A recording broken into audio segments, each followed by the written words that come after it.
দেশবাসী দেখেছে এবং গণমাধ্যমের সূত্রে সারা বিশ্ববাসী দেখেছে 2013 সালের 5ই মের শাপলা চত্বর সহ আশপাশ এলাকার হৃদয় বিদারক ভয়ঙ্কর মর্মান্তিক দৃশ্যগুলো, যে দৃশ্য সারা পৃথিবীর বিবেকবান মানুষকে কাঁদিয়েছে।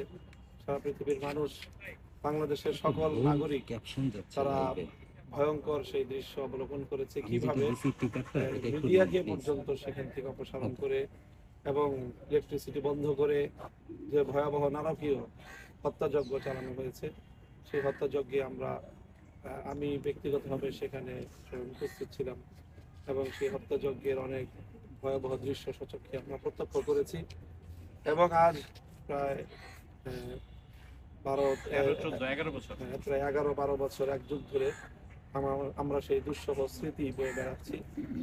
আমরা অনেক আমাদের শহীদদের কবরের পাশে দাঁড়িয়েছি এবং অনেক আমাদের আপনজন, যারা তাদের আপনজনকে হারিয়েছে, আমরা লাইভে আছি মর্মান্তিকতা এখানে শেষ নয়, ফেসবুকে, বরং অনেক শহীদ পরিবারের ফেসবুকে লাইভে আছি। শহীদদের স্ত্রী, শহীদদের সন্তানেরা তাদের আপনজন শহীদ হওয়ার পর তারা তাদের আপনজনদের লাশটুকু পর্যন্ত খুঁজে পায়নি।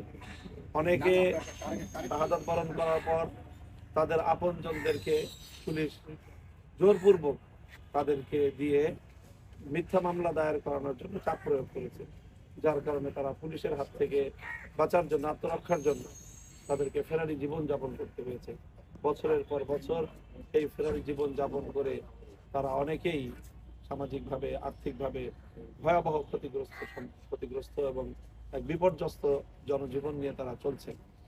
কাজেই বাংলাদেশের ইতিহাসে স্বাধীনতা একটু হালকা করে জুম চাষ করে এদিক ওদিক নাও। 13 সালের 5ই মে এক ভয়াবহ নারকীয় হত্যাকাণ্ডের দিন। এটি বাংলাদেশের মানুষের জন্য, বাংলাদেশের ইতিহাসের জন্য একটি অভিশপ্ত দিন।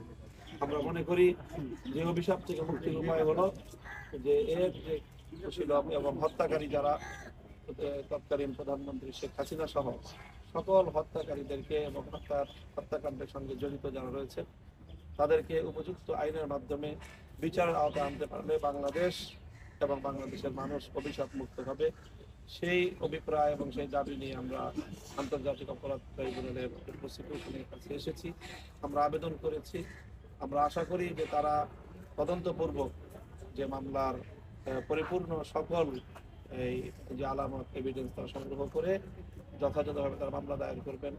আমাদের কাছে এই মামলার পর্যাপ্ত তথ্য রয়েছে, সেই তথ্য আমরা সময়ে সময়ে যখন প্রয়োজন হবে প্রসিকিউশনের, তারা আমাদের কাছে চাইলে আমরা সকল ধরনের তথ্য ইনশাআল্লাহ তাদেরকে সরবরাহ করব, সার্বিক সহযোগিতা করবো। আমরা দেশবাসী সেদিনের হতাহত সম্পর্কে আসলে যদি একটু জানাতেন, কতজন মারা গেছে বা আহত হয়েছে?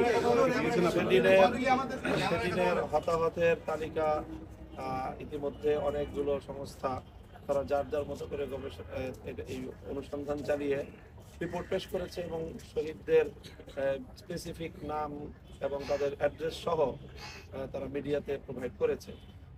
হেফাজতে ইসলামের পক্ষ থেকেও শহীদদের তালিকা রয়েছে এবং হতাহতদের, ক্ষতিগ্রস্তদের সুনির্দিষ্ট তথ্য আমাদের কাছে রয়েছে।